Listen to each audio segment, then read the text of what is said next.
नमस्कार दोस्तों, आज हम एक ऐसी वैज्ञानिक शोध की बात करने जा रहे हैं जिसने कोविड-19 वैक्सीन को लेकर चल रही चर्चाओं में एक नया और महत्वपूर्ण पहलू जोड़ा है।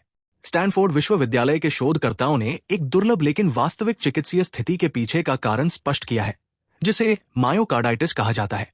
ये स्थिति कुछ मामलों में mRNA आधारित कोविड-19 वैक्सीन लेने के बाद देखी गई है और अब पहली बार वैज्ञानिकों ने इसके जैविक कारण को विस्तार से समझाया है। मायोकार्डाइटिस का अर्थ होता है हृदय की मांसपेशियों में सूजन। इस स्थिति में व्यक्ति को सीने में दर्द, सांस लेने में तकलीफ या दिल की धड़कन अनियमित होने जैसे लक्षण महसूस हो सकते हैं। ये समझना बेहद जरूरी है कि मायोकार्डाइटिस कोई नई बीमारी नहीं है। ये पहले भी कई वायरल संक्रमणों, यहां तक कि स्वयं कोविड-19 संक्रमण के बाद भी देखी जा चुकी है। लेकिन वैक्सीन के बाद सामने आए दुर्लभ मामलों का सटीक कारण अब तक पूरी तरह स्पष्ट नहीं था। स्टैनफोर्ड के वैज्ञानिकों ने अपने अध्ययन में पाया कि वैक्सीन लेने के बाद शरीर की प्रतिरक्षा प्रणाली सक्रिय होती है, जो कि सामान्य और आवश्यक प्रक्रिया है। वैक्सीन का उद्देश्य ही प्रतिरक्षा तंत्र को प्रशिक्षित करना होता है, लेकिन कुछ बहुत ही कम लोगों में ये प्रतिरक्षा प्रतिक्रिया आवश्यकता से अधिक तीव्र हो जाती है। इस प्रक्रिया में पहले मैक्रोफेज नामक कोशिकाएं सक्रिय होती हैं, उसके बाद टी सेल्स सक्रिय होते हैं और कुछ सूजन बढ़ाने वाले संकेत छोड़ते हैं, जैसे CXCL10 और इंटरफेरॉन गामा। ये संकेत प्रतिरक्षा कोशिकाओं को हृदय की मांसपेशियों की ओर आकर्षित करते हैं, जिससे अस्थायी सूजन उत्पन्न हो सकती है। शोध में यह भी सामने आया है कि यह स्थिति अधिकतर युवा पुरुषों में देखी गई है, और वह भी वैक्सीन लेने के 1 से 3 दिन के भीतर। यदि आंकड़ों की बात करें तो जोखिम अत्यंत कम है। पहले डोज के बाद लगभग 1,40,000 लोगों में से एक मामला सामने आया, जबकि दूसरे डोज के बाद ये अनुपात लगभग 30 से 35,000 में एक का रहा। यानी ये कोई सामान्य दुष्प्रभाव नहीं बल्कि अत्यंत दुर्लभ घटना है। सबसे महत्वपूर्ण बात यह है कि अधिकांश मामलों में ये बीमारी हल्की पाई गई है। सही चिकित्सकीय देखभाल मिलने पर ज्यादातर मरीज पूरी तरह ठीक हो गए। गंभीर मामलों, जिनमें ICU की आवश्यकता पड़ी हो, उनकी संख्या बहुत कम रही है।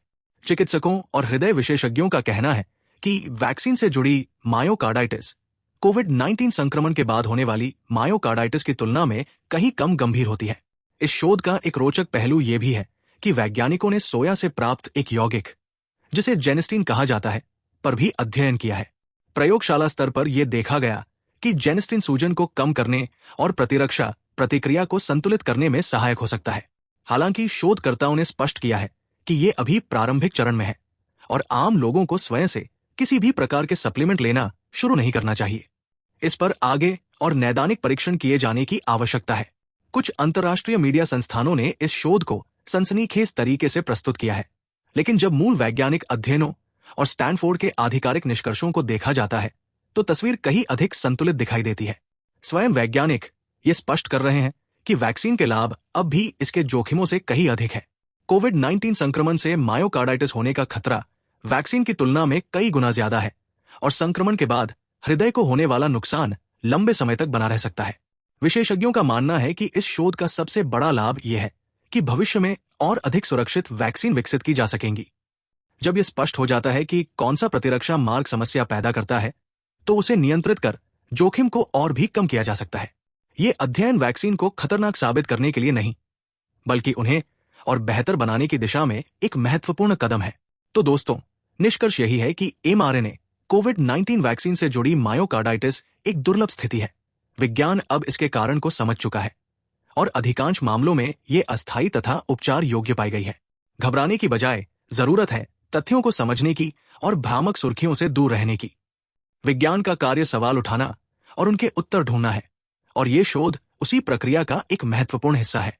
अगर आपको ऐसी तथ्यात्मक और शोध आधारित खबरें पसंद आती हैं, तो चैनल को सब्सक्राइब करें, वीडियो को लाइक करें और अपनी राय कमेंट में अवश्य साझा करें।